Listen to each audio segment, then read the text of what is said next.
Hello, and welcome to Locutors of Trek, the podcast where we talk about the people, places, and things of Star Trek. So, replicate yourself a Romulan ale or your Synthos selection of choice and join us far beyond the stars. Locutors of Trek.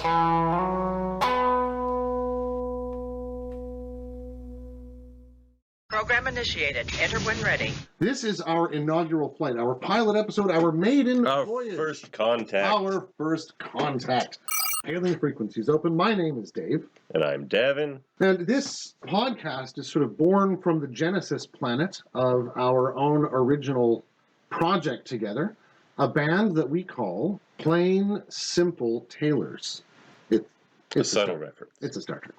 Now, our angle of approach is going to be a little bit, hopefully, unique among Trek podcasts. We're trying to take a theme-laden or motif-laden approach, and that kind of follows the pattern of the conversations we tend to have about Trek and Trek-related material.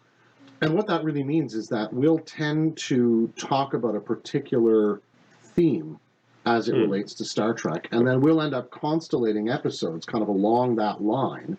And we may stray into different subtopics or that sort of thing, but we'll try and hold as true to that original theme while traveling whichever terrain of Trek we need to kind of grab materials from as we go along. This episode's theme is communication. Perhaps one of the more broad themes we'll tackle with an episode. Our next episode will be on time travel. Even though we are kind of stuck in a time We're stuck in a right now. time loop right now. This is not our first attempt at this. And This is attempt N. this is the podcast to make the sanest men go mad. Exactly. The podcast never ends. Or never begins. We can't tell which. We've had some technical difficulties up till now, but we've got them sorted. Where's the chief when you need him? Exactly. And one of the other things we're planning to do, and I think Davin can tell you more about this, is we're going to try and break up the discussion of our main topic with, kind of punctuated aside. Yeah, some of these will be fun, at least for us. We hope so. Specify parameters. We'll have an ever-expanding, ever-evolving array of segments, from what-ifs to top 5 lists. We'll do reviews of Trek and other media, comic books, games. We'll have a segment called The Trouble with Trivia. Oh, no. Go on, that's going to be fun for me. An exercise in humility for me. I'm going to teach a course from my 2 semesters at the Ferengi School of Business called Avoiding Eternal Destitution for Humans. I require this knowledge. Well, as my only student, you'll get my full attention. Oh, excellent. That'll be 5 slips. 5 slips. We'll talk about that That's later. an opening offer. We're going to get into the weeds on some of the technical aspects of Star Trek, some of the technology and science, despite our own technical dysfunction. In theory, we're great at that. Those who can't do, teach. See? As Dave said, we're a band, so we're going to play some Trek-themed originals for you guys, as well as some Fontaine standards, and also play a little game we like to call Rename Simple Tailors. Oh, this is a fun game. That's a very fun game. Would you like to go first, Dave? Sure. So, we floated a bunch of things before we settled on, the subtlest of subtle cuts, Plain Simple Tailors. Deep. At first, I was sort of for being, out front and center, and putting both our trivia knowledge and our love of Shakespeare in the original Klingon in the forefront, and that we should just call ourselves Vorcha and the Negh'vars, and, get costumes, do the whole sort of like Gwar end of things, and just be a traveling group who play Klingon opera and recite Shakespeare in the original Klingon. I'm all for it. I would be a Negh'var to your Vorcha in a heartbeat, Dave. Kapla! Okay, how about we do a percussion-style band, like the Blue Man Group? Love it. But we can't call ourselves the Blue Man Group. No, they'll sue us into oblivion. The Drumheads. Oh. And we call our first album Better Men Than You. With songs like We Are All Injured, or Stabbed by a Subtle Point of Logic. Ooh, with a Klingon lute solo. High concept percussion. Oh, yeah. High concept. Yeah. Yeah. It'd be amazing. We just have to try and sample Picard's facepalm sound. Oh, here's a good one. Okay. This will be, again, a little bit percussive, but also in the sort of like electronica vein. Mm-hmm. We could release We could an electrify electronica it. We could album electrify it. under the name of 11001001 and the sub-processing units. Album's name, of course, is Binar Blues. Which one of us is the sub-processing unit? I'll leave that to you to decide. First song called 01. Or would it be 0? Second I song. think the first song should just be called Or Would It Be Zero? Perfect. Brilliant. What if we did some sort of like 80s hair metal thing? You know, you just need one powerful 4-letter word. Anything that involves me with big hair, I'm into. All right. We call ourselves Tosk. Tosk! Oh. Album. We are Tosk. Include tracks such as For the Hunt or I Said Nothing. Or I cannot discuss it. I told them nothing. Some tracks are just 30 seconds of force field noise and the shuffling of feet around the detention area. Someone says, shh. That's enough out of you. That's enough out of you, Tosk. All right. Well, we could lighten it up and do a barbershop. Ooh, Babashaps. Barbershops. Funny you say that. We call ourselves the B-Shaps. Oh no. And we call our first album Bigger Than Emissary. No, this will be our second album. We have to hit it big first. We'll just go self-titled for the first one. B-Shaps. B-Shaps. B-Shaps. Yeah. Songs like Baby Off Starboard.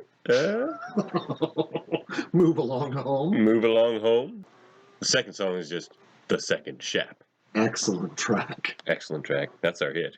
Oh, The man. Second Shap. The Second Shap. The Second Shap. It's great. Mm-hmm. Yep. Well, shall we get into our theme of the day? Let's get right into it. Implement the Omega Directive immediately. All other priorities have been rescinded. So we're talking about communication today. Very broad. But fundamental to how Star Trek happens, from... And a podcast. Well, yeah. So I think we're sort of opposite or apropos for our first episode. Without breaking the language barrier, all of alien contact would simply be some sort of weird text message scenario or something, or just shooting at each other. Without being able to somehow, grok each other, we're left in the dark and the void.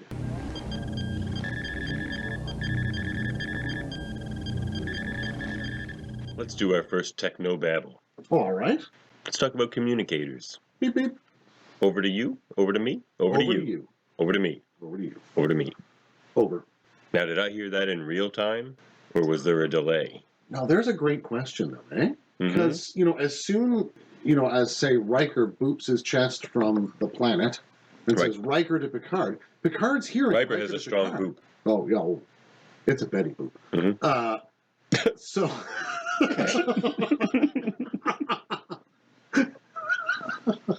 Touché. No, don't touch that. Anyway, but yeah, as soon as he's talking, it's got to be basically coming out of Picard's chest. So their real-time processing of that signal must be insanely fast. But, yeah, I mean, the computer's definitely always listening. Yeah. I mean, you think your cell phone listens to everything you do. Oh, man. If you were to guess, at what point in Picard to Riker is Riker hearing it? See, my guess is that the computer there is going to have some kind of heurism that's like predictive texting would be. Mm-hmm. So it's going to have like your phone has the 10 most likely emojis you're going to put into a text message. So as soon as Picard says to Riker, it's already coming up in Riker the is short the list. number one place he's going to go. Yeah. Because he's the XO of the ship, right?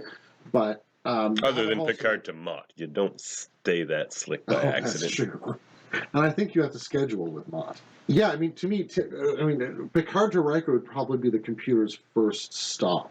So it would have that, I would assume, available and probably interrupt any other likely communication going to Riker if the captain's talking to him. I mean, I assume all of that rank structure would be built into how the how the logic of that communication structure would have to work.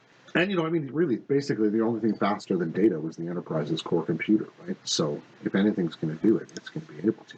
But mind you, they've been able to run that kind of a process since the original series.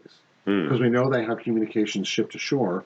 Now, mind you, that maybe we're just not getting shown the 0.1 second of lag that they're experiencing because, that doesn't really make for such good... And that's not really the primary... If we were doing a show about astronauts and how far away they are from the surface of the planet, that lag becomes an interesting narrative piece, But in this kind of a setting where they're using subspace to manage all of this, even, from orbit, I would assume, that lag is just so inconsequential that I think it's more important, in a certain sense, narratively, to show it in real time, and that it's so seamless, than to show the opposite in something that emphasizes the technological fragility of space travel. Say, like, an Apollo 13 type movie or something like that, right? Well, the most important technology regarding communication in Star Trek, you might say, it's not the communicator. But, scandalous. Well, it's the first episode. we got to get the clickbait in. Yeah. So go on with your heresy, sir. This episode is going to be called Communication and clickbait. Number 5 will blow you away. Communicators are not the most important communication. And other controversial positions. The Universal Translator, Dave. Oh. Very unique to Star Trek. Well, a lot of sci-fi have their version of it, of course. Sure. But what we learned from the DS9 episode Little Green Men is that the Universal Translator is a small device inserted in one's ear. Yep. That allows real-time translation of whatever language is programmed into it. Yeah, one assumes, right? And seems to have some sort of adaptive capability with new languages. Yeah. So it's the sort of standard cyberware of the Star Trek setting. Because everybody's got one. I think they must be implanted at birth, one assumes. Or somewhere close to it. Maybe once the... Well, yeah, if your child is growing up on a planet with 12 different alien species. Some of them that don't even have vocal cords that can produce you sound. don't want them being confused all the time. Right? Or just mixing the languages together and not speaking any language. Just an amalgamation of many. Yeah, you can imagine kids growing up with sort of weird pigeon speak that they're running around with if they wouldn't have one of these installed, right? So, I assume they've got to come in young, which is a different kind of picture of that cultural milieu than I think we're often used to looking at. Because we see, when I think about technology and very early ages, I think of that drawer they open in the season 2 episode where the Enterprise first meets the Borg, and they see that infant with the beginnings of the incubation chamber and the beginnings of the implants already there, and that's clearly horrifying to the Starfleet personnel there. But to me, it inflects the sense of what they're valuing when we know that they all have cyberware implanted in them. Geordi's the most obvious person to have it, you might say, but Data. But Data just is a big chunk of cyber. But everybody else has it in their ears. They may like Picard's got an artificial heart. There's all sorts of cyborging and biomechanical sort of life occurring, or as either as supports or as fully fledged life forms. And it seems to be that they're all on a scale of how integrated they are with the technological apparatus they've been able to develop to regulate their physiology. And it's like there's a certain line that they cross where all of a sudden the Federation folks are saying, well, that's too far. You're now taking them out of being what they were as an organism, and you're making them into something different. But there's clearly lines where that's not the case. Now, the Universal Translator takes very good care of the vocal translations. But that still leaves everybody talking like a dubbed movie. I suppose because it replaces it in your ears, doesn't it? That's what I'm hoping for with the new Strange New World series. It's called Strange New Worlds. It would be very Strange New World if everyone was talking like that. It would be amazing. Especially the Klingons, that would be terrifying. They just come up to you and you hear them in English, but you just see all the crazy hardcore stuff they're actually doing. Yeah, it's true. I just want to see even a short. Those Star Trek shorts they've been doing. Some of those are really great. Oh, I love the Tribble one so much. Yeah, I really enjoyed the Tribble one. I mean, it just makes sense that they were modified for a food source.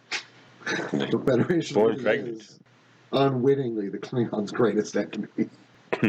But yeah, the Universal Translator itself is, you're right, it's this sort of other side of the coin of the communicator. Because they're really kind of tied together. Yeah. That communicator ties into the cyberware that's in the ear to hook itself in through subspace connection to the ship's computer itself, where the translation is going to, in part, take place. We assume at the same speed as, Picard to Riker takes place. One of the lovely things about Star Trek as a setting, narratively, though, to me, is that they've scaled that up and down. When we see Uhura working to make sense of an alien signal, she's clearly leaps and bounds beyond, say, where Hoshi Sato would have been, but she's nowhere close to where communications on the Enterprise D would be, where they don't even have a communications officer dedicated on the bridge. That's one of the con functions, or sometimes tactical holds on to that, or, all sorts of things deal with that. Not to watch over Hoshi, though. Hoshi is awesome. Oh, one of the greatest characters in the entire Enterprise series. I love it that she doesn't enjoy space at first. She's one of 2 characters in Trek that I can think of that don't enjoy space right off the bat. Who's the other one? Her and Dr. Girardi.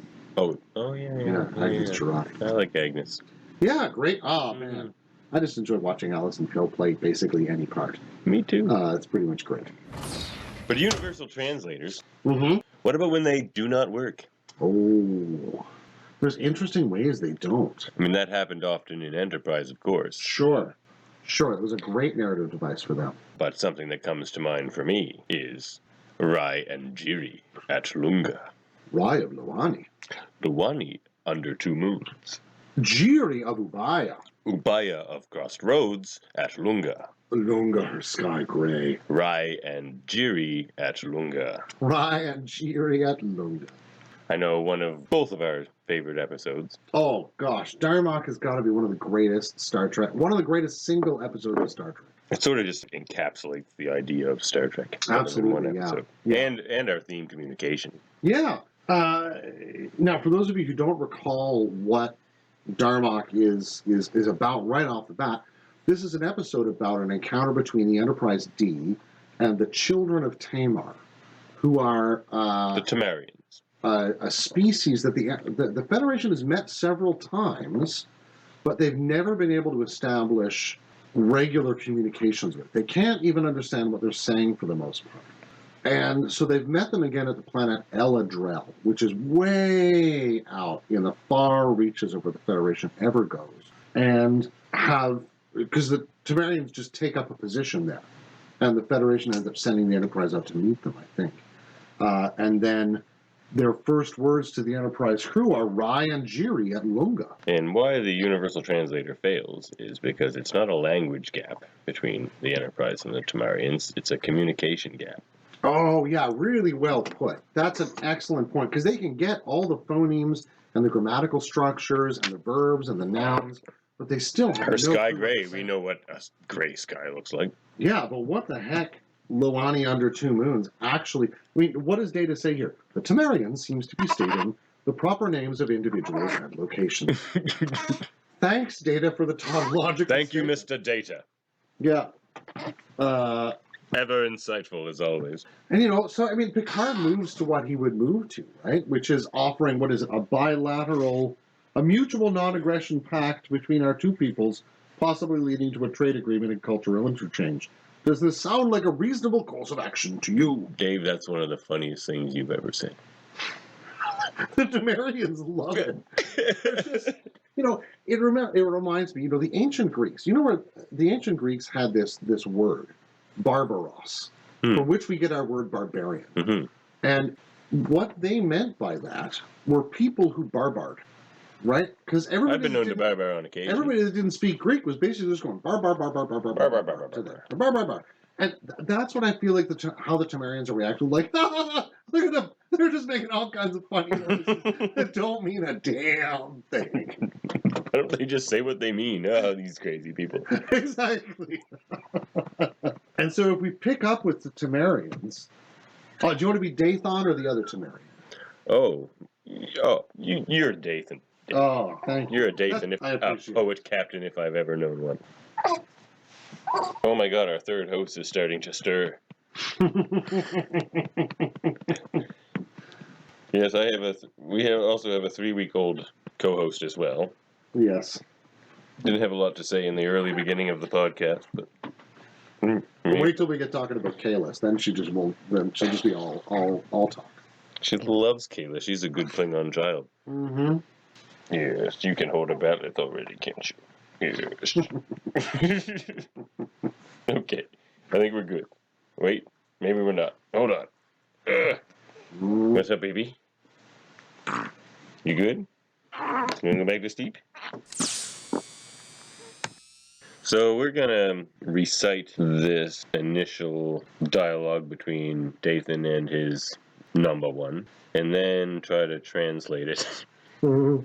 and see how that goes. Okay.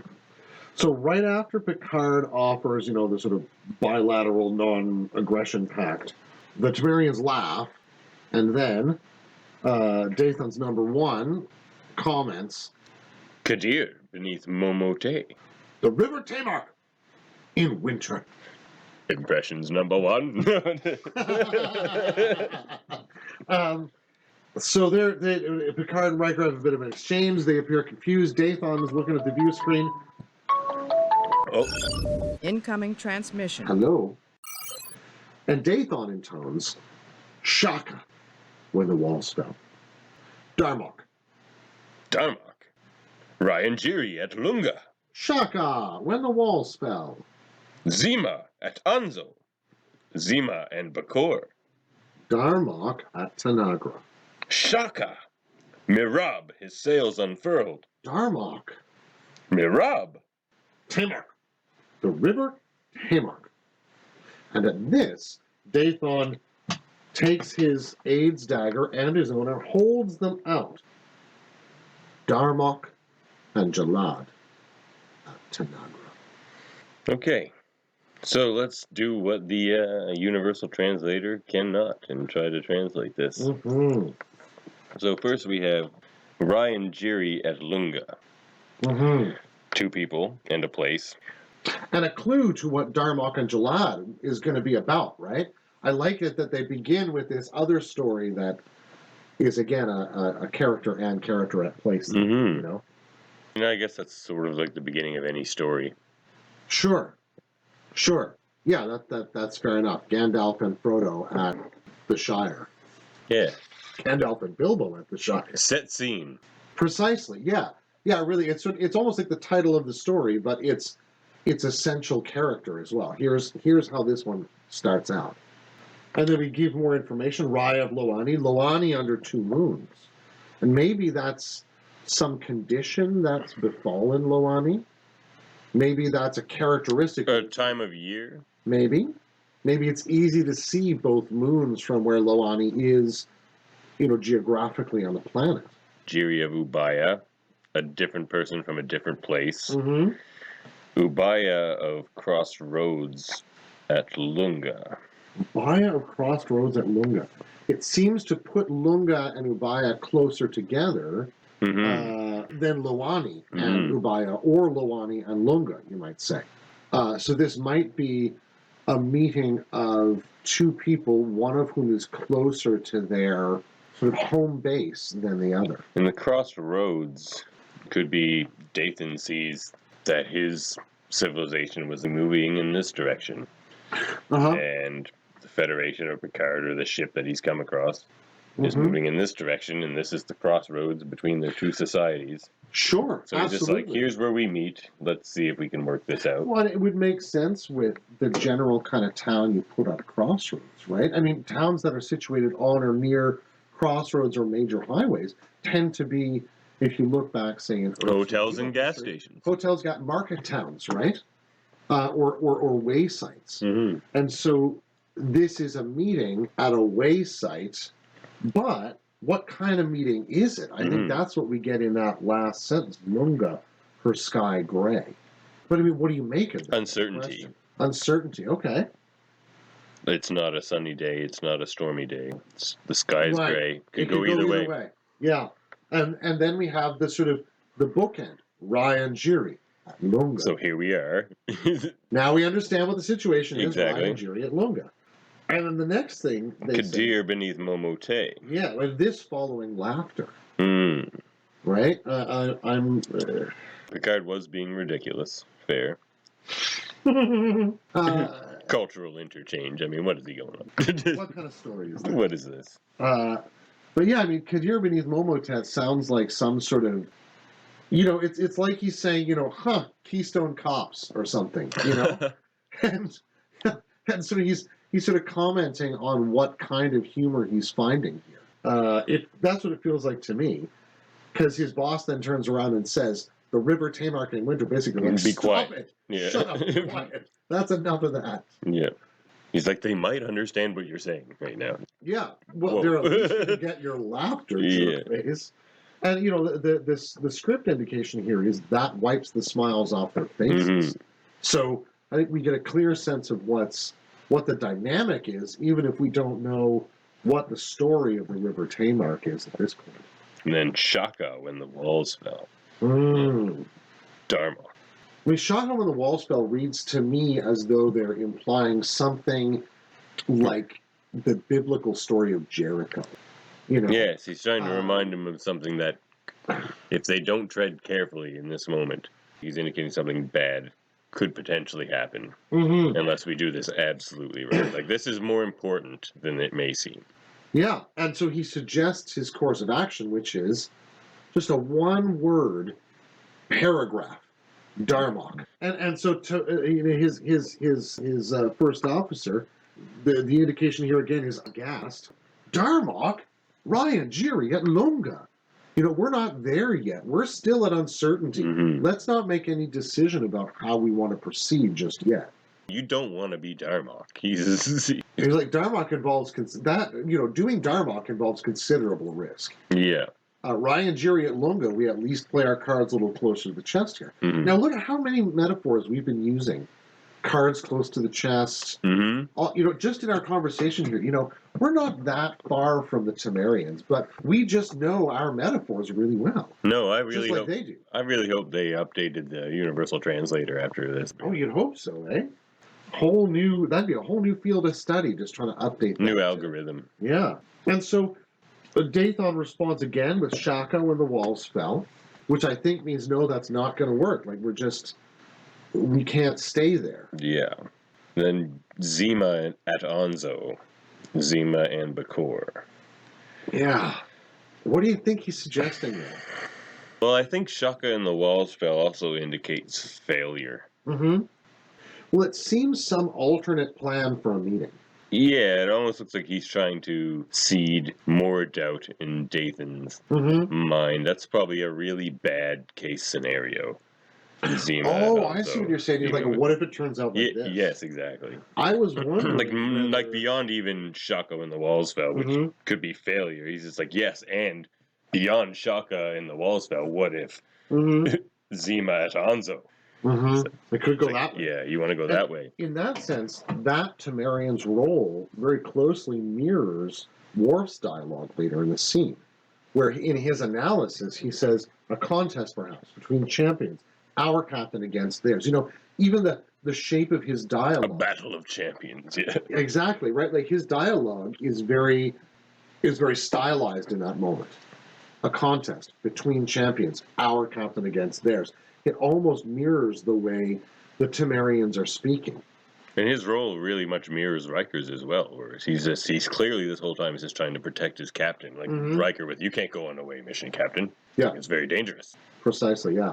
Showing like the similarities between, like, these crews seem very similar, and they just can't quite communicate with each other. Well, and they have an ethos of going out and trying to meet, right? But you can only imagine the frustration of these Temerians, where they keep trying and trying and trying to meet, one assumes, other cultures, and either get attacked or ridiculed or just nothing, and they go their separate ways.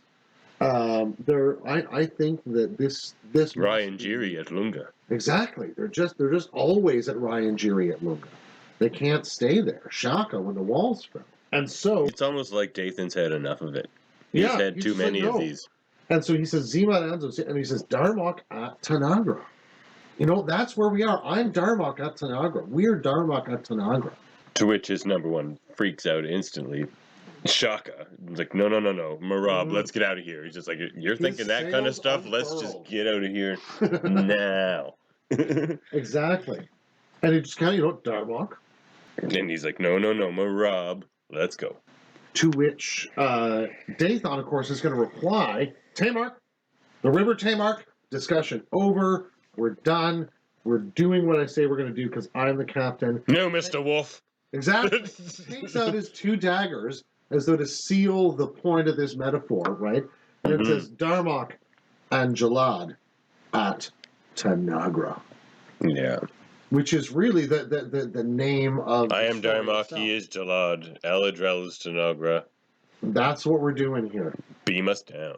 Yeah. And then they kidnap Picard, right? Mm. And all of which, taking out the knives, Worf comes to a perfectly reasonable conclusion. The Battle of Champions. Yeah, and Riker asking him, what the hell is going on here? It's all perfectly reasonable. And that's part of the challenge, right? That just as you said, it's not a problem of language, it's a problem of communication. It's a problem of how to pass meaning and information across this peculiar barrier they've found. But, that to me raises an interesting question. And let me just drop this as like a what if. Oh, it's what if time. This is our inaugural what if. What if Hoshi Sato had been on that mission to Eladrel? How long would the episode have lasted? We were talking about Star Trek shorts earlier. It's about 12 minutes, folks. 6 minutes. No, 6 minutes. Captain, I think I've got it. Okay, Hoshi. It's a fun joke, but I think that what they do lose in sort of giving that translational capacity to the computer is when the computer can't cut it, the bridge crew have profound difficulties dealing with things that are procedurally very similar, but proceeding from perspectives that are different enough and sort of diametrically opposed enough that they just don't make sense to each other. I can just imagine Data saying, the Temerians seem to be stating proper names of individuals and locations, and Hoshi being like, well, yeah.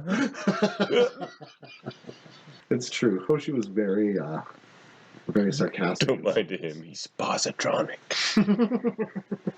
Hoshi was ahead of her time. It's true. I'm a big Hoshi fan. But I mean, she's my favorite thing about the Mirror Universe, too, actually. Oh, man. That's true. Empress Sato. The Sato dynasty should never have fallen. Well, controversial opinion. Hot take. Hot take. Here's the clickbait. Yep. What are we going to call this episode? The Sato dynasty should never have. Pro-Sato diatribe. Don't be statistic. That could work for the drumheads or this.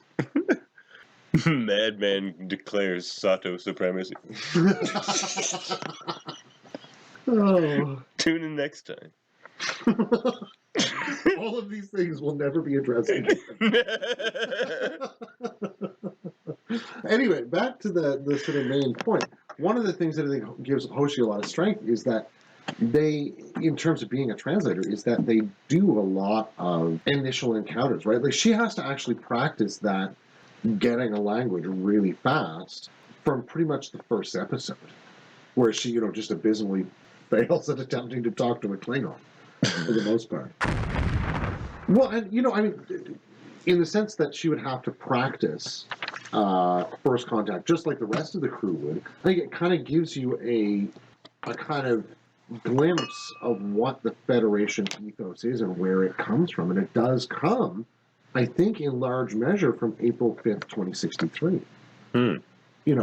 When the character of first contact between Vulcans and humans, that it was contact with an interested group who wanted to help humans develop their warp technology, but also sort of help them generally now that they were going to become members of the galactic community. That sets a pattern that is sort of like a foundational narrative for the Federation, and that they reproduce as a custom or almost a cultural ritual every time they meet somebody new. Just like as we joked about earlier in the Mirror Universe, that event turning out very differently conditioned a whole different series of events that turns out in an altogether more horrific fashion. A whole new world.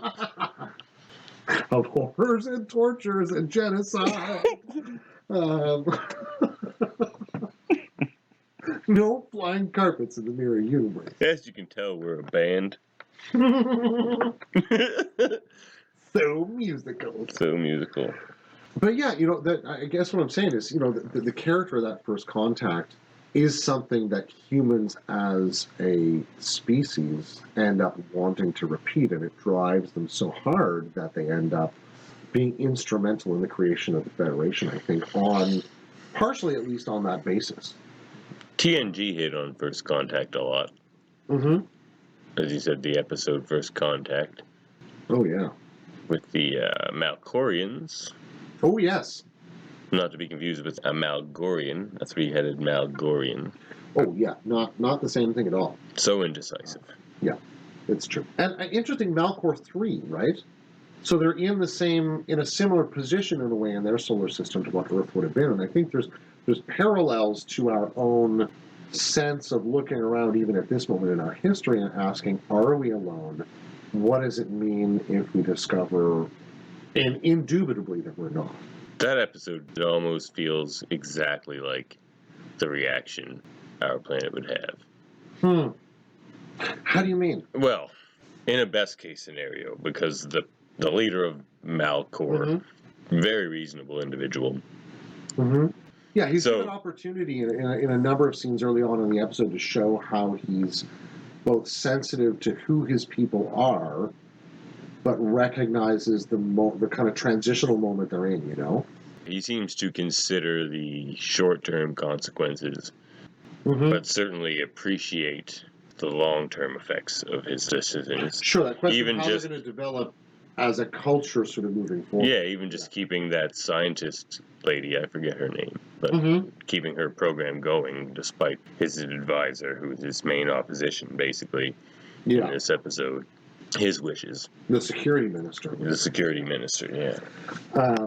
Yeah, he's an interesting character again, and I think the warp theorist and the security minister kind of array themselves on either side of the container in a sense that is their prime minister president guy. You can tell we're really awesome on the fine details of these things. What's his face and the other guy. But yeah, the prime minister's sense that but this is really we're pinpoint and razor sharp on those Worf quotes. That's true. It's like, what sticks with you? Makes for a simpler bumper sticker. Just WWWD. What would Worf do? What would Worf do? Yeah. Fire phasers. Ask Duras. That's communication for you.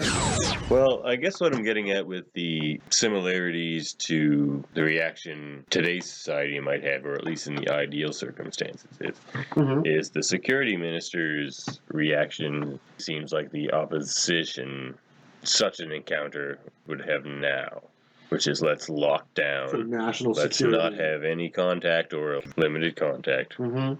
It would create a public panic thing. Especially coming from the Malkorian perspective of we're the center of the universe as we know it. Which I think we, as a species, in some ways have symbolically changed.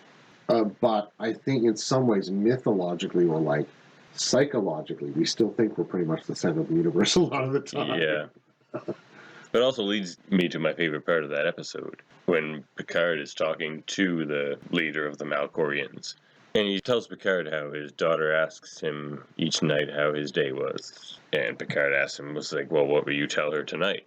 And he says, well, I'll tell her that when I woke up today, I was the leader of the universe as I knew it. And today I learned that I'm just a voice in a chorus. But I think it was a good day. And I guess I'm being very idealistic about our society as it is right now, but I would like to think that that's how our leaders would address it. Well, there are interesting.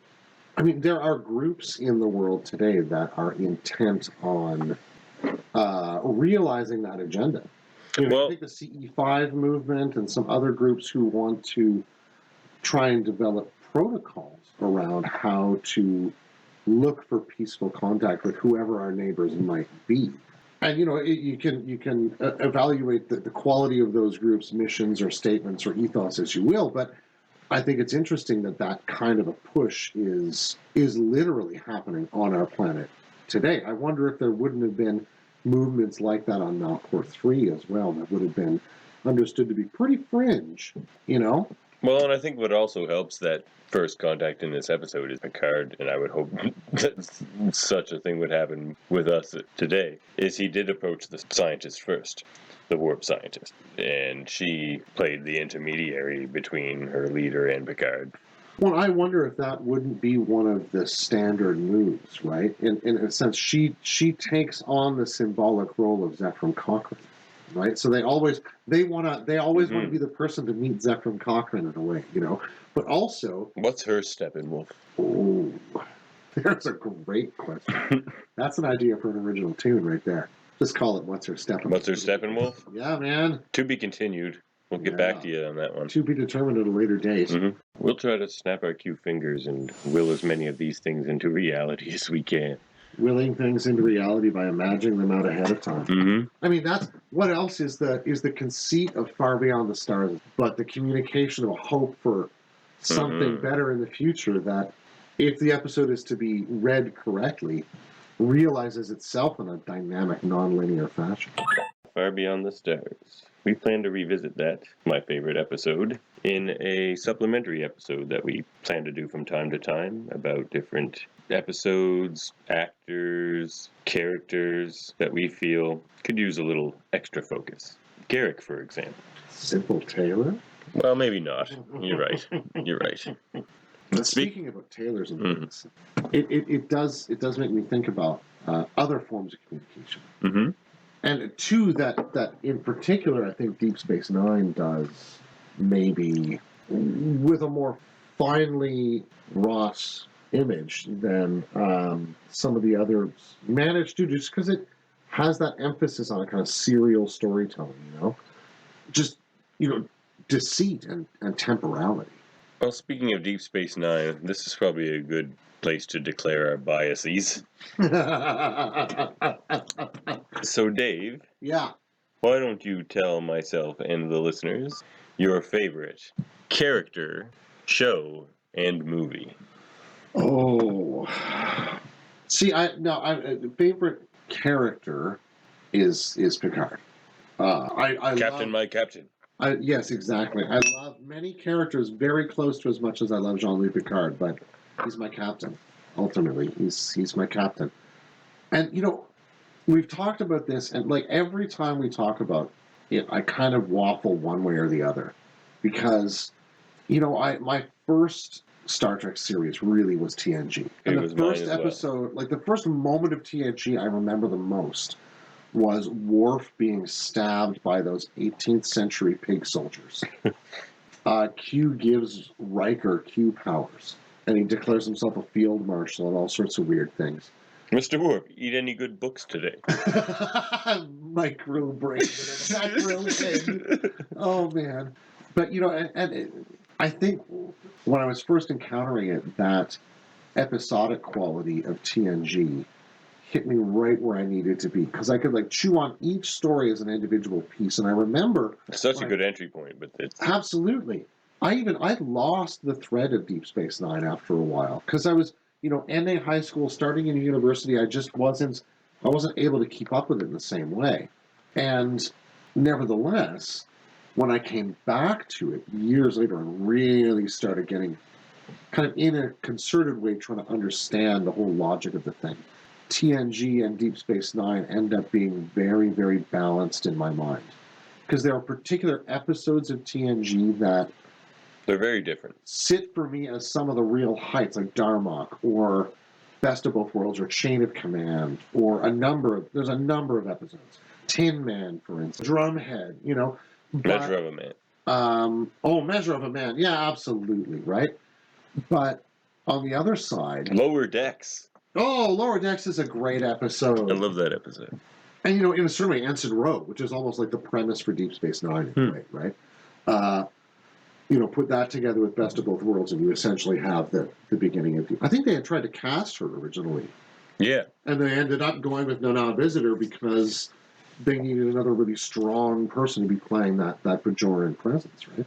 But, you know, Deep Space Nine's emphasis on being in one place and really getting into the life of that place, I found I've appreciated much more on second and third and fourth and nth viewings because of the way it builds and sort of contains itself both at the beginning and the end. You know, that sense of non-linearity that stretches itself out over a determinate number of episodes. And then it's just Star Trek 6. Star Trek 6? Yeah, I mean, come on. Undiscovered Country. Yeah, Undiscovered Country. I'd still think that's... Hit you right in the Shakespeare. Oh, man. Chancellor Gorkon. He's just... It's... Well, Chang was the Shakespeare quoter. Yeah. That's true.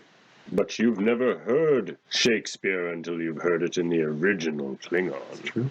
And honestly, you've rarely seen a Klingon until you've seen one played by Christopher Plummer. I mean, true. And it's like opera. You've never heard opera until you've heard it in Klingon.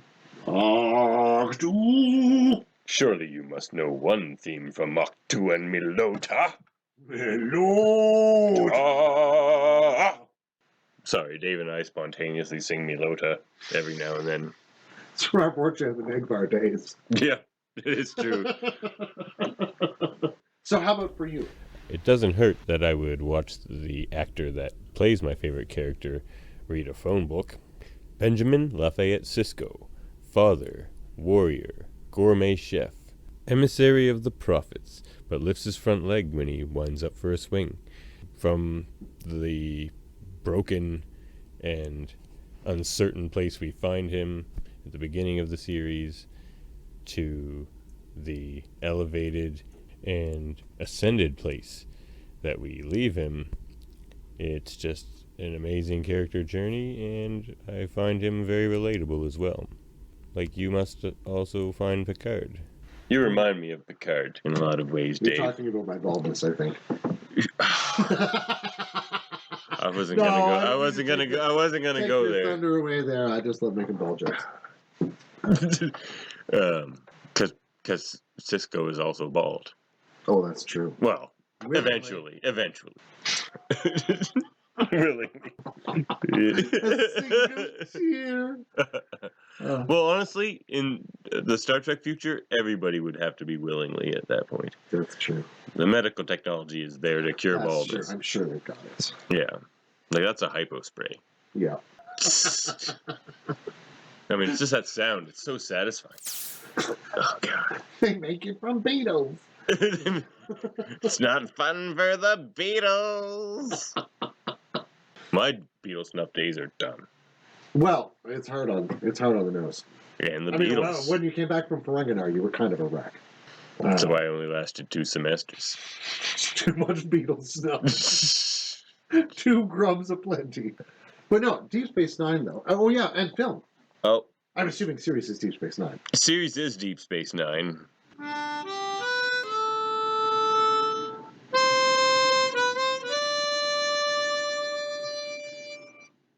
Like you, Dave, I started with TNG and then went to Voyager and did find it difficult to get into Deep Space Nine back in those days, probably because it didn't lend itself well to syndicated television. But what it did have was the perfect balance in continuity storytelling, being able to tell that ongoing story over several seasons, but doing it with more or less freestanding episodes. And of course, the great character journeys undertaken by main characters, guest characters, and even some one-off characters. That show just really kept building on itself. But you know, one of the things for me that set apart... Oh, we didn't get to a film, sorry. Star Trek 6, of course. The rational person. Logic dictates. But no, I mean, thinking about this, the sort of notion of biases that you were talking about, that's really almost where we begin DS9 as a series. Mm-hmm. You know, with The Ben biases Sisko's- towards linear and non-linear time in well, and Ben existence. Sisko's biases about Picard and Starfleet. Oh, well, yeah. You know, he's developed a really hardened attitude against those two pieces of his life. Because Picard, whether he likes it or not, is a piece of his life since he absolutely destroyed it at 1359 in terms of being what he was, you know? Have you ever been a stranger to yourself? Many times. Oh, what a... We're just going to have to do some serious talk about Picard at some point, because holy crap. As a tear rolls down your cheek. Oh, I have rarely wept more at the beginning of a television series than at the beginning of Picard. You know, the beginning with Blue Skies. Oh, yeah. Oh, man. Oh, smiling at me. Nothing but blue skies. Do I see? Oh, man. Yeah, it just, because I don't want the game to end. What a wonderful way to begin something, you know? Mm-hmm. You're stalling, Captain.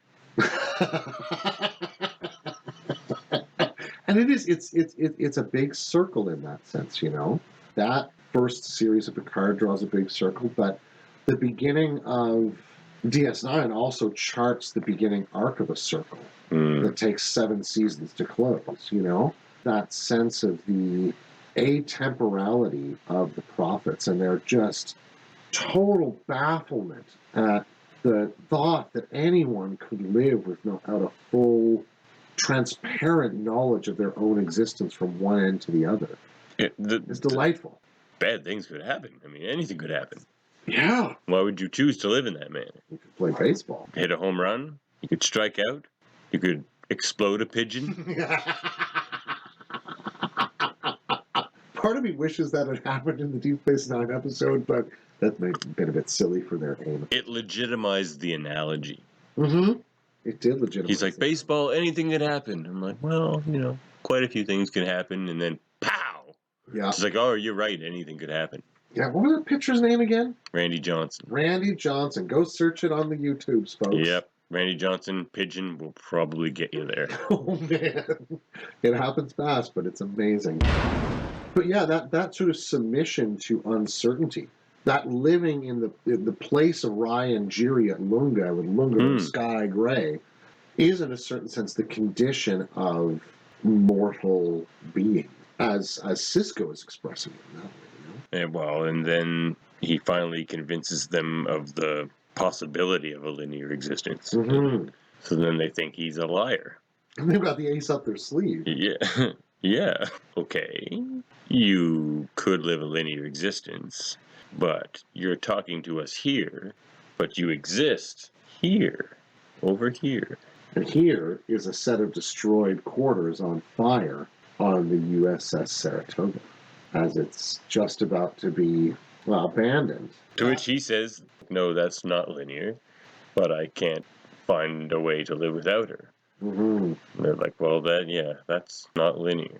Yeah, that's not linear. And, you know, it's in that moment that he has to accept the fact of that horrible trauma. Because I think he spent the last 3 years not really... Well, blaming Picard. Yeah, and somehow all Blaming of that Starfleet. lets him not accept this is quite real, that he's quite still alive. And you can only imagine the kind of influx of guilt he has about his relationship with his son through that. What kind of father is he being when he's living in that one moment where he was choosing between putting his son over here and going for his wife under a bulkhead? You know, what a horrendous tearing of the self and a traumatic moment. He declares his condition in that moment. Where they're like, we have to go. She's gone. We have to go. He's like, well, I can't leave her. Mm-hmm. Mm-hmm. Which is pretty much what he says to the prophets. Yeah. Yeah. And he's sort of been there ever since. Just a great beginning to a character. Oh, yeah. Yeah. And, you know, it's not every sci-fi show, let alone any other show, that begins with, you know, let's just throw eternity and time in as our big question right off the top. And then, now we'll get the ball rolling.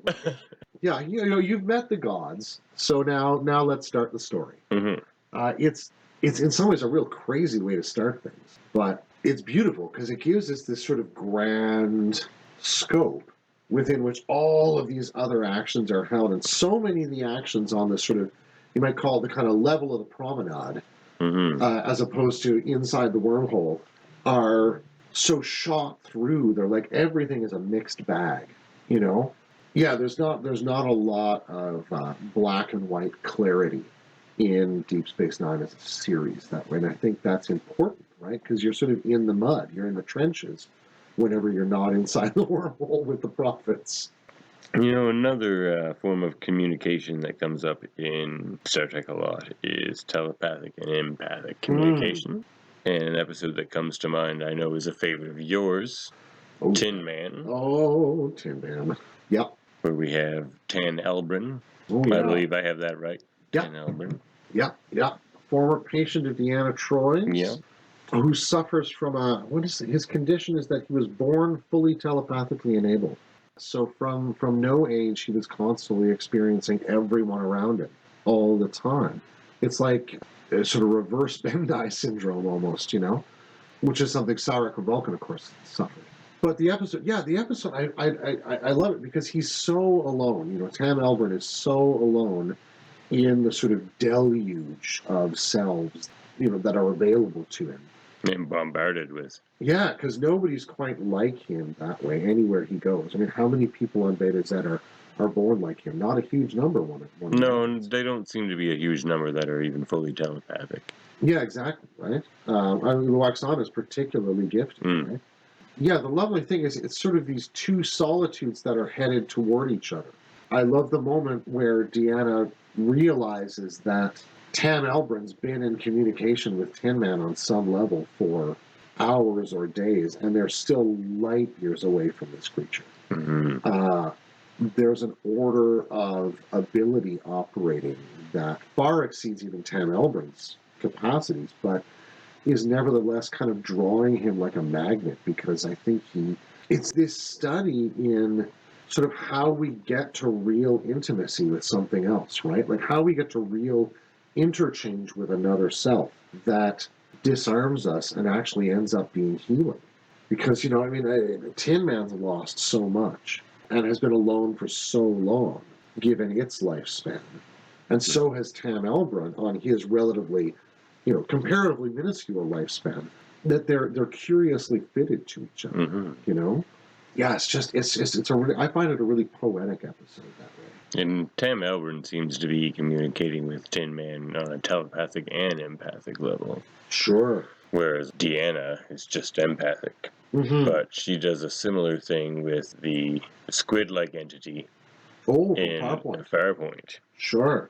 And interestingly, she again, when she's closer to it, is able to discern more. It's not quite the touch telepathy of Vulcans, but they really utilize her range very effectively over the course of the series.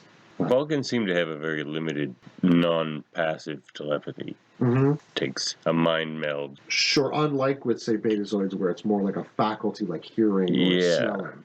They've got an interesting history with that, right? Because it's implied, and in some sources stated, that the deeper history of Vulcan before the age of Surak is one of tremendous violence, but also tremendous psychic or psionic potential.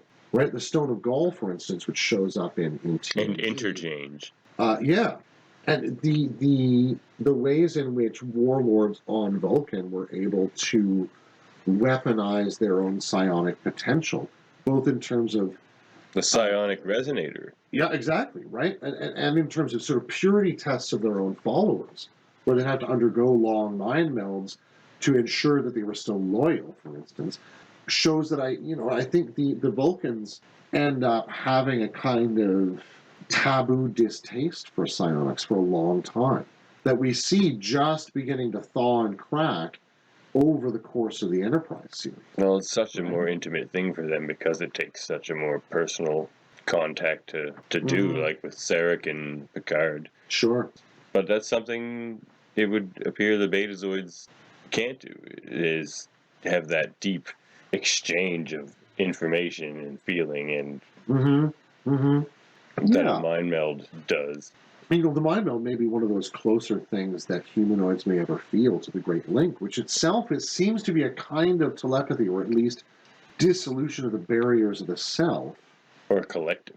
Mm-hmm. That again requires contact, physical contact, whereas the collective, the big collective, doesn't necessarily require physical contact. As we see in the first Contact film, when Picard has nightmares and visions of the Borg and hears them at various points in his mind, as well as in the real most recent series of Picard, right? Or with Borg and the drone Hugh. Telepathy and empathy is just one way we've seen Star Trek try to interact with very unusual entities. Mm-hmm. There's the crystalline entity Sure. that they began to communicate with vibration. Yeah, and on the very edge of telepathy and empathy, there's the Horta on Janus 6 in Devil in the Dark. I like to imagine a scenario where the crystalline entity came to Earth just before the Vulcans made first contact, and Zephyr Cochrane played Steppenwolf for the crystalline entity.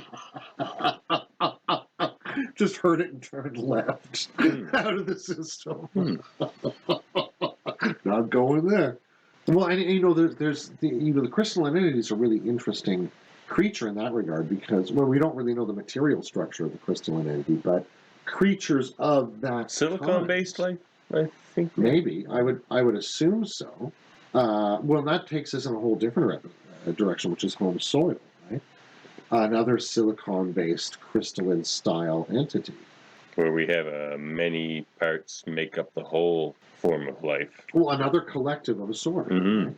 And there, you know, we actually were stretching the definitions of life to include sources that we tend not to understand as being life-bearing, right? Silicon as opposed to carbon or organic chemistry molecules as being peculiarly suited for that, but not universally.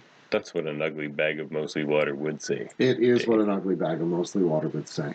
You know, there are people on this sort of spectrum of scientific work on the notion of life today who are attempting to produce a widened theory of what life would be, and they use the term life, L-Y-F-E, to try and identify this. They're trying to, as opposed to restricting what we would call alive to meeting a high number of basic criteria, what they're trying to think of is the sort of minimal basic criteria under which we would understand something. Similar to or beyond Dr. Crusher's description in that episode? Well, it's a good question because I think they've done work on things like viruses and trying to understand whether we understand a virus as alive or dead.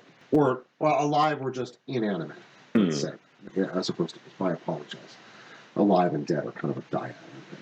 But, yeah, the definition she ends up having to use, which is what reproducing intake and emission of energy and other, you know, transformation and some kind of social complexity, which is what they develop, fits pretty well and would reasonably well attach to the crystalline entity as well, right? Because the moment they begin to make the correct kind of vibrations toward it, it's perfectly happy to stop and communicate with them because it recognizes them as communicative.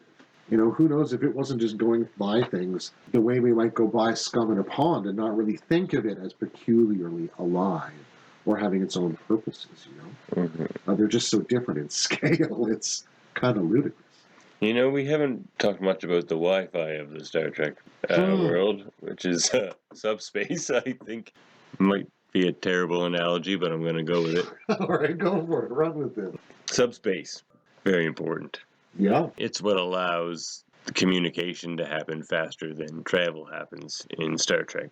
That if warp travel traveled faster than light, messages would not be able to exceed that unless they're moving through subspace. Yeah, sort of an infinite manifold, right? Of little kind of pocket vibrational realms almost. I think somewhere I saw a description that, you know, whereas, say, the top speed of, say, Voyager when it left Earth would have been warp 9.975. Very fast. Subspace messages would technically travel at something like warp 9.9999996. So about 1 million or 2 million times the speed of light. Without the help of subspace relays. Yeah, yeah, and those will, again, like repeaters or Wi-Fi repeaters, pick up the signal, amplify it, and send it on again. But yeah, when for instance, in the Balance of Terror, they're discussing how long it would take to send a message back to Earth and receive a reply in terms of figuring out what to do, they say it's something like 2 days, but that's 2 days over something like 35 or 40 light years, which is hugely fast. And in the extreme case of Voyager, where they're such a great distance from home, even subspace communication would take years. Well, where they're, 75 years at maximum warp from home, their subspace signals would have a hard time propagating. And one would assume without relays, they might well run out of juice and drop into normal space, right? Until you tap into some Herodian relays. Oh, man. It was a mild shock. He will recover. He will recover. Did you kill him? Utter lack of remorse is delightful sometimes. Infuriating in other episodes, but really delightful. But yeah, they have to tap into whole different infrastructures in order to find any way of communicating. They use a mini wormhole at one point, right? What episode is that? They find a tiny, relatively stable wormhole, but not long-lasting. And I think they can take some sensor readings. Eye of the Needle. Eye of the Needle, that's what it's called. They eventually managed to make contact with a Romulan commander. Yeah, Telek Ramor, played by Von Armstrong. Yeah, who, while initially cautious, I think ends up beaming aboard their ship briefly and agrees to take messages with him. But if I recall correctly, it was a kind of tragedy because they learn only later that they were speaking with him in a time-displaced fashion. 20 years in the past or something, weren't they? And, of course, he dies before he can pass on the message. Oh, right. But that's the episode to me that really gets across how far Voyager really is from home. Where it's really space and time they have to travel through to get where they need to go in the time they need to get there. Yeah, the 70-year journey obviously isn't feasible for most of them. Mm-hmm. Old man Captain Tuvok could be leading that crew That's true. 70 years from now. But not many of the original crew would have made it all the way there. You're right, they're always First Officer battling. Naomi. They're always battling the Naomi Wildman Yeah, Naomi Wildman. subunit. Again, great 7 of 9 dialogue. Your new designation is 3 of 5. It's a very well done child character as well. Yeah. She's really great. She's great. I love her children's stories with Neelix on the holodeck. They're a wonderful way to... Plotter and Trevis? Yeah. But again, speaking about communication, they're a great way for them to try and interface the sort of mentality of a child and their sort of emotional and cognitive development with the reality of being stuck out, as you say, a bobo-jillion miles from home and years beyond reckoning away from, in terms of an individual lifetime, away from ever being close to it again. In some ways, it's a very bleak prospect, and they really lean into that in some episodes. We'll do a side episode on holodecks. Oh, God. And the shenanigans. Why they should never be allowed on Starfleet ships. They're basically more trouble than they're worth. Apparently the Ferengi invented holodecks. Huh. Interesting. And Synthahol. Once you have their money, you never give it back. Yeah. We'll bring that up in the first lesson of avoiding internal destitution for humans next episode. So yeah, the vagaries of subspace are both useful narratively, but they also, as you say, they illustrate the real depth that they're trying to communicate and grapple with in terms of time. Because time becomes as much a character as the void of space itself in a lot of these stories. And, time in other ways can function as both an adversary and a sort of companion. I guess one of the things I'm thinking about there is, the communications of culture. The first time we meet the Ferengi is in the episode where we also see the use of a Chinese finger trap and the representative of the Deccan Empire showing up, right? This is an empire which has been gone for 600,000 years, and they have to find some way to authenticate the passage of time to this gatekeeper protector guy. And, the possibility of those kind of vast gulfs of time being in play with them or the Iconians or even that wonderful joke that in the beginning of Little Green Men where they say, they've only been, doing things for basically 5,000 years and they only invented credit, basically yesterday. They went from inventing a monetary system to leading an intergalactic empire in half the time it took the Ferengi Alliance, and we had to buy our warp drive from who turned out to be the Breen. Exactly, Yeah. right? So the sense But what you're forgetting, Dave, is that long-term cultural advancement isn't nearly as important as short-term quarterly gains. Well, if you're not a Ressican, Well, yes.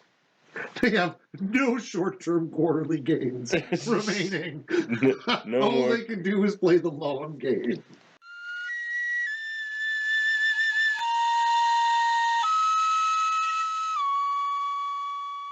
A beautiful Ressican melody. Bravo. Bravo.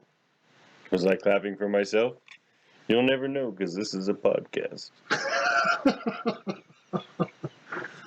And of course, we've been dancing around the episode, The Inner Light. Mm-hmm. Another one of those great one-shot episodes. And the idea of communicating the entirety of a civilization so that it doesn't die with the planet. Mm-hmm. And how best to do that.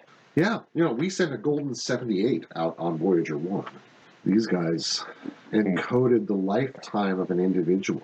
We went with classical music and genitalia. They went with live a lifetime in this society.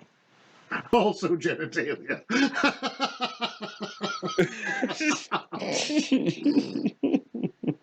Because, it's kids. Right. Fair. Certainly not a way I looked at that episode before. See, so many situations in life can just be changed by saying, also, genitalia. I love the strings you can draw for me, Dave. Thank you. I'm highbrow and lowbrow all at once. I appreciate that. But as we see in that episode, it's certainly an effective method of doing that. Now, how well Picard can communicate that beyond himself is not clear, but I don't think that was their intention. That's a good question, yeah. Mind you, they find a particularly good candidate in Jean-Luc Picard, who is a historian and an archaeologist, as well as, at least at an amateur level, as well as being a Starfleet captain, right? They lucked out on that. If they'd gotten the captain of that Pac-Led ship from season 2, it would have been a different story. They make things go. We look for things to make us go. Mm-hmm. But, the communication of a whole culture kind of hits close to home for me. When I first went to university, I studied classics. Mm-hmm. So Greek and Roman stuff, the ancient world, the Egyptians, the Hebrews, all that, the whole complex of Mesopotamians, ancient cultures. The Temerians. And indeed, Ryan, Jiri, and Lunga. Mm-hmm. Or perhaps, Gilgamesh and Enkidu Uruk.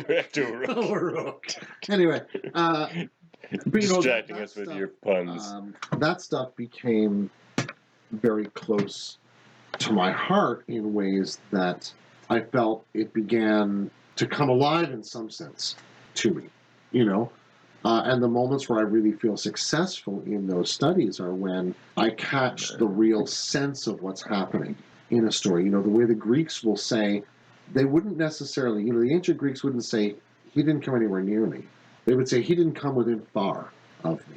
Mm. When you can start to make that He was switch, decently fair. right? Mm. To how they measure things and how they count and all that kind of stuff, then you really do begin to catch the flavor of an existence.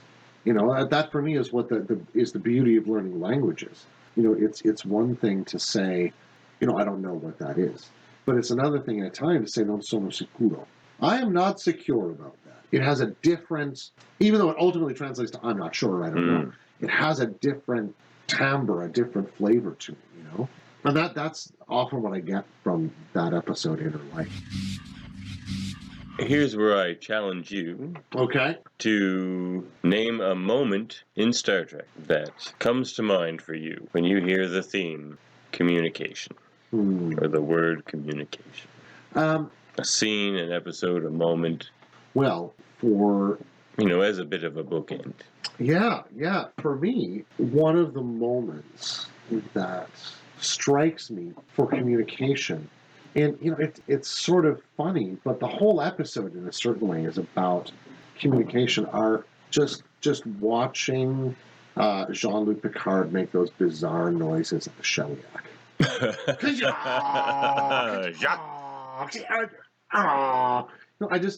I love it because you can tell that Stewart as an actor seemed to enjoy himself, right? He's sitting there going like, I've delivered sonnets, I've Shakespeare, whatever, and he really gets to lean right into this utterly ludicrous thing. But the tension in the crew when he finally has to do this thing is absolutely delightful. And it really, captures that sense of like, we're really out here trying to do it. What's yours? I like yours. Mine is, how do you communicate something with somebody when you're not allowed to? And the answer to that is, Mr. Garrick, I believe I need to be measured for a new pair of pants. One of my favorite scenes is that scene where they want to communicate the Klingon attack to the Cardassians, the impending Klingon attack on Cardassia. And of course, they can't go against their allies, the Klingons, so Sisko gets measured for a new pair of pants. Elam Garrick, I mean, the subversion of communication, deception that he practices, the fact that he literally practices lying on Worf, of all people. He's such a great character. You never wanted to join Starfleet. No. No. Of course I didn't. I thought you knew that from the start, he could have said. I thought we were talking. Doesn't that involve vigorous lying? Yeah. What were you talking about? Oh, I think I have everything I need. Well, I think that's bringing our maiden voyage in for a landing here. This flight seems to be coming to a conclusion, so I think it remains only to... Time to settle in for a refit. That's right. Let my co-pilot here whet your appetite for next time. Next episode, we will discuss time travel in all its many forms and incarnations in Star Trek. Our recent experience with this time loop will no doubt prove invaluable. We'll never discuss this time loop again. If it's the right kind, we'll forget it. However, tune in next time. We will also review the recently released comic, Too Long a Sacrifice, DS9 comic. I will give a lesson to Dave on how to avoid eternal destitution. Excellent. We hope we've communicated our love of Star Trek with some level of coherency, and you stick with us as we work out our technical difficulties and pull into Space Dock for a Barian sweep or two. Well, on that note, let's wind down our trip for today. We'll give the engines time to cool and time for some resupply and refit and transmission.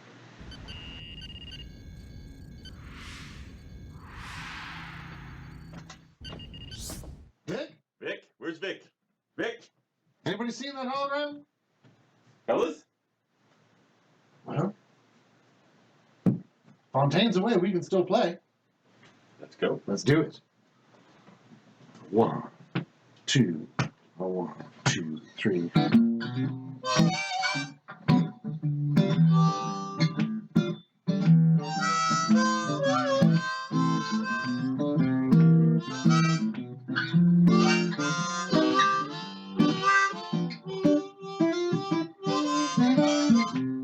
It's only a paper moon hanging over a cardboard sea, but it wouldn't be make-believe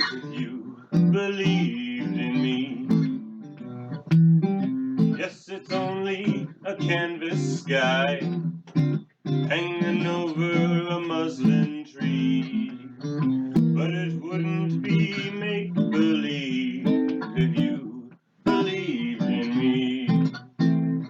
Without your love, it's a honky-tonk parade. Without your love, it's a melody played in a penny arcade. It's a Barnum and Bailey world, just as phony as it can be. But it wouldn't be make-believe if you believed in me.